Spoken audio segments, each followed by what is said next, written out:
आप अभी राजनीतिक पृष्ठभूमि से हैं, पापा आपके विधायक रहे हैं, मम्मी विधायक रही, उसकी विरासत के बाद उनका विरासत आपको मिला है, लेकिन आपके पूरे परिवार का विवादों से लगता है शुरू से नाता रहा है, पापा के साथ, मम्मी के साथ, आपके साथ भी ज़्यादा।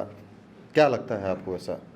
देखिए, हमारे पिताजी की राजनीति करियर पहले से ही मतलब वो he was the real politician. पहले काफ़ी समय से संगठन में भी रहे, कांग्रेस पार्टी में प्रेसिडेंट थे, जिला के युवा प्रेसिडेंट थे, और काफ़ी संघर्ष के बाद वो अपनी पहचान बनाए, लोगों के लिए लड़ते थे। आप जानते हैं, सिस्टम के खिलाफ लड़ने के नाम से हमेशा जाने जाते मेरे पिताजी श्री योगेंद्र साहब, और लगातार विस्थापितों का आवाज़ बनते हैं।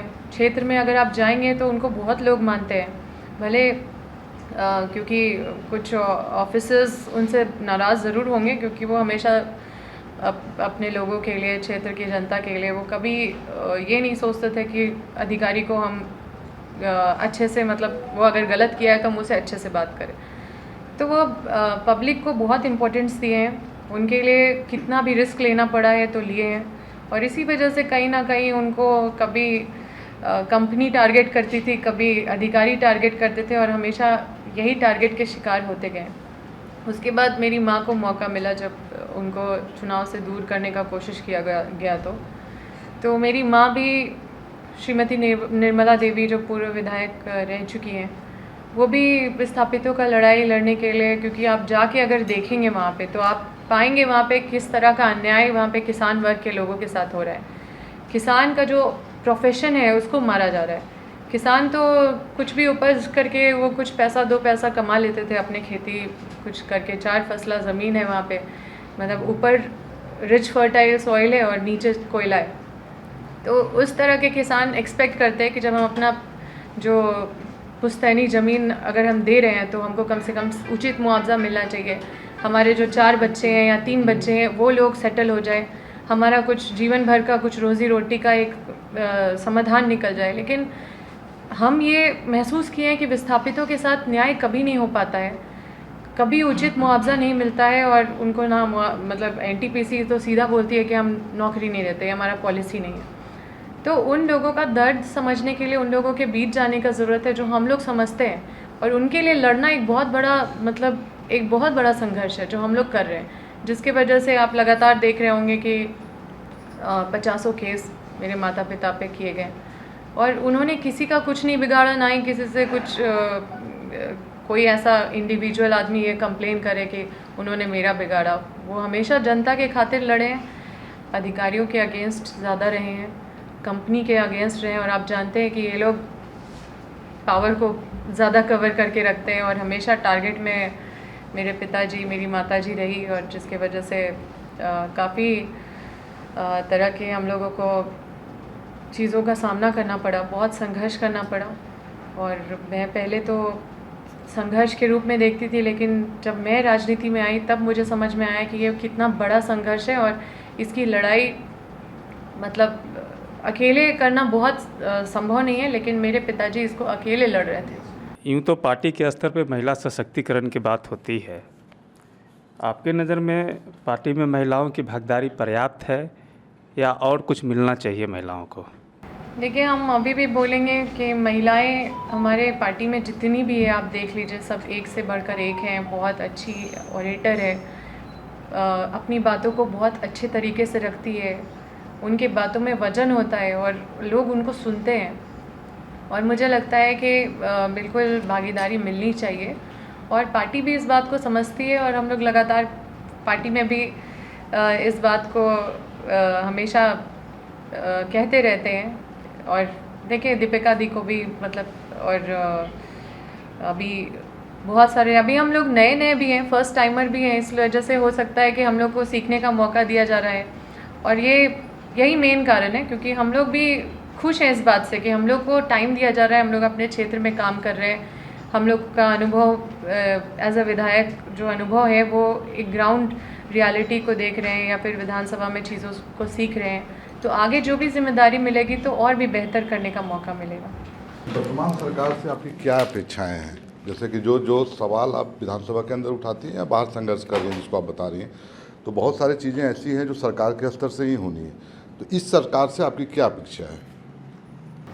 देखिए पहले तो मैं ये कहना चाहूँगी कि मैं जब से राजनीति में आई हूँ तब से सभी सरकार का मैंने गतिविधि सब कुछ देखा है, समझा है। लेकिन मुझे लगता है कि और मैं सरप्राइज़ भी रहती हूँ कि इतने समय से जब से झारखंड अलग हुआ तब से कई चीज़ सुनने को भी नहीं मिलता था। और अभी जो हमारी सरकार बनी है, हम पहली बार विधायक बने हैं, तब हमें लग रहा है कि अभी जो झारखंड जिस इशू से जूझ रहा है वो सारा इशू हमारी सरकार में उसकी बातें हो रही है। पहले ओबीसी आरक्षण जब से सरकार बना तब से ओबीसी आरक्षण हुआ नहीं। फर्स्ट चीफ मिनिस्टर के टाइम ही 7 जिलों में ज़ीरो कर दिया गया आरक्षण को, और लगातार कभी कोई विधेयक पास नहीं हुआ विधानसभा से, कभी कोई प्रयास नहीं किया गया। तो ये सरकार ऑनेस्टली अगर बोले तो बिल्कुल संवेदनशीलता के साथ काम कर रही है। हर क्षेत्र में कई सारे विसंगतियों को हल करके, क्योंकि विसंगतियां पैदा की हुई हैं जब से झारखंड बना है तब से, जो भी आए बस मुझे नहीं पता कि किस चीज़ में वो व्यस्त थे, जो इतने जो ज़मीनी चीज़ है जो आज जो हमारी सरकार कर रही है वो पहले हो जाना चाहिए था, पर वो सारी चीज़ें आज हो रही है। अपेक्षाएं, उम्मीद है, और मैं विस्थापित क्षेत्र से आती हूँ तो मुझे लगता है कि हम लोग झारखंड की बात करते हैं तो यहाँ पे मिनरल्स की बात होती है, यहाँ पे खनिज संपदा की बात होती है। तो जो खनिज संपदा निकलते हैं वैसे लोगों को विस्थापित करके उन लोगों के लिए कोई कार्रवाई नहीं की जा रही है। तो आश्वासन भी मिला है, तो हमारी सरकार की तरफ से आश्वासन मिला है, इसलिए हम लोग उम्मीद भरी हम लोग प्रयास कर रहे हैं, संघर्ष कर रहे हैं। और एक ऐतिहासिक निर्णय तो ज़रूर हमारी सरकार ने किया है, जो कंपनी को 75% रोज़गार के लिए बाध्य किया है कानून पास करके। इस तरह की कोई भी स्टेप पहले कभी नहीं उठाई गई। कंपनी आज तक अपने मनमानी रवैये से चलते रहा। अभी 75% लागू करने के बाद भी उसको धरातल पे नहीं उतारा गया है। मतलब ये इतने लंबे समय से मनमानी कर रहे हैं तो इनको लग रहा है कानून पास हो गया तो बहुत सारा कानून तो ऐसे ही पास होते रहता है। लेकिन इसमें हमारी सरकार धरातल पे उतारने के लिए भी प्रयास करती रहती है। आप देखिए सरकार आपकी द्वार कितने टाइम चलाई गई, सिर्फ इसलिए क्योंकि इतने सारे योजना जो बनाए गए हैं सरकार के द्वारा, सर्वजन पेंशन और भी ग्रीन कार्ड, राशन कार्ड बनाया जा रहा था, तरह तरह के स्कीम निकाले गए थे, किसानों को बेनिफिट दिया जा रहा था, हर वर्ग के लोगों को बेनिफिट दिया जा रहा था। तो इन सारे चीज़ों को बस एक स्कीम के तौर पे नहीं निकाला गया, जो पहले से घोषणा होते हुए सुनते थे और बाद में नाम भी भूल जाते थे कि कौन सा स्कीम है।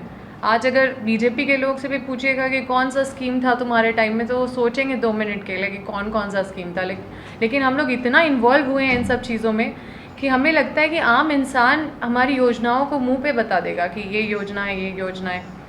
तो 2-2 बार सरकार आपकी द्वार चली, लोग को जागरूक भी हुआ। तो हमारी सरकार लोगों को जागरूक करने का भी काम कर रही है।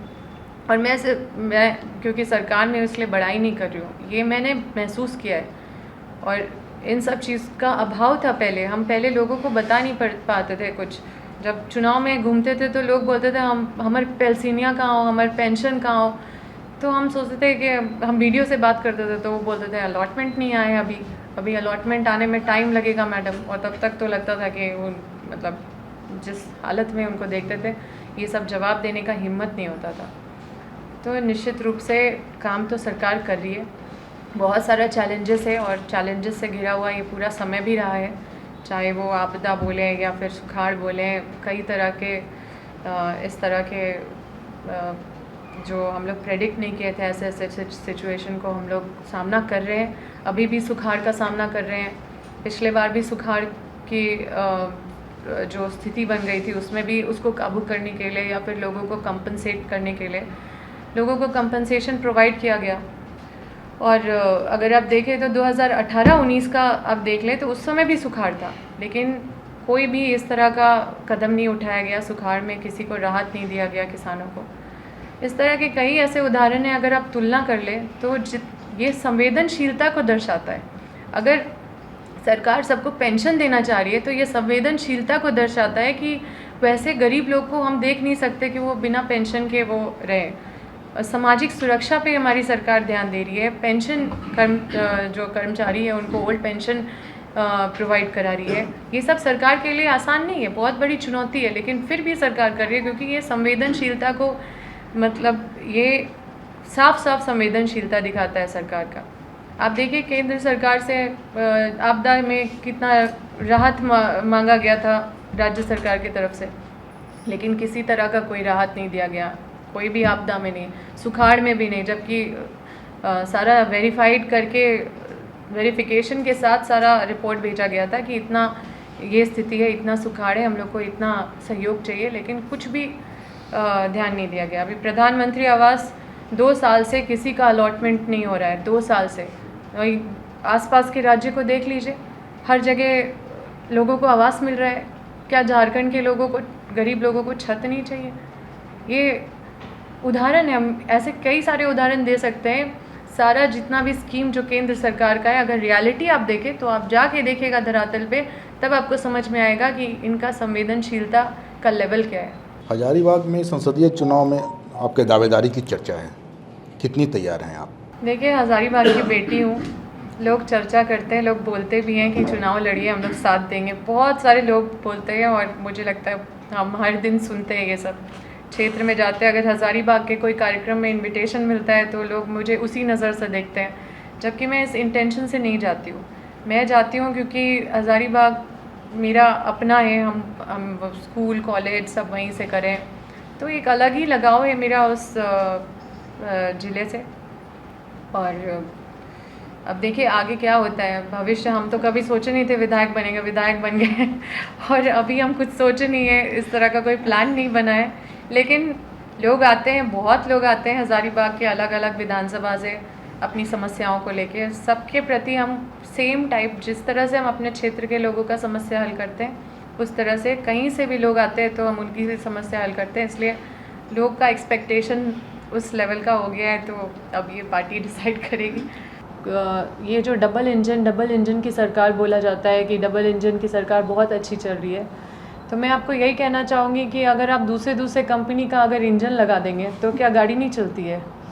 अगर आप आगे एक इंजन का टायर लगाएंगे, दूसरे इंजन का टायर पीछे लगाएंगे तो गाड़ी नहीं चलेगी क्या? लेकिन ये बहुत गलत फ्रेम है, ये बिल्कुल पॉलिटिकल है जो ये चलती आ रही है। मतलब ये तो पूरा, मतलब समझिए डेमोक्रेसी नहीं है, ये पूरी तरह से मतलब ये मोनोपोली और ऑटोक्रेसी चल रहा है, जिसके वजह से आज जनता इसका दंश झेल रही है। आज देखिए दिल्ली का फ्लड देख लीजिए, आज हिमाचल प्रदेश और दिल्ली का समन्वय नहीं होने की वजह से ये सारा चीज़ झेलना पड़ रहा है। लेकिन किसको झेलना पड़ रहा है? हम पॉलिटिक्स में क्यों आए? हमें पॉजिटिव पॉलिटिक्स करना है, हमें पॉलिटिकल होना है, पॉलिटिकल नहीं होना है।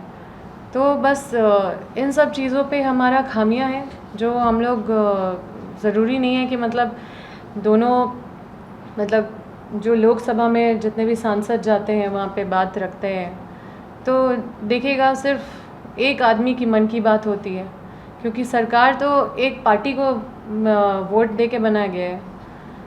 तो ये बिल्कुल वैसा होना चाहिए कि अगर किसी पार्टी को मिल रहा है वोट, तो सभी लोग मिल के अपनी मन की बात करें और वो पूरी सबकी मन की बात आए और उससे कुछ हल निकले। तो ये जिस तरह से देश में हो रहा है, ये बिल्कुल चिंताजनक है। और मैं बस यही कहूँगी कि केंद्र सरकार और राज्य सरकार का समन्वय नहीं होना सिर्फ ये इसलिए क्योंकि यहाँ पे उनकी सरकार नहीं है।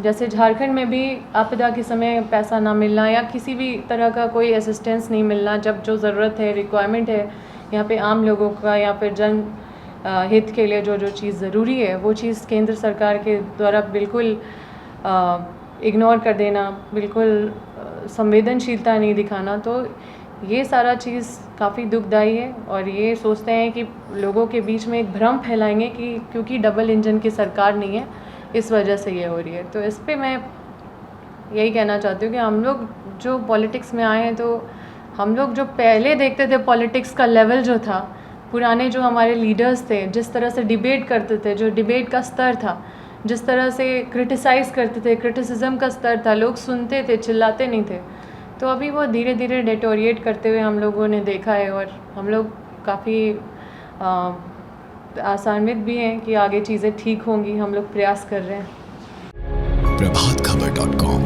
विश्वास वही, रफ्तार नहीं।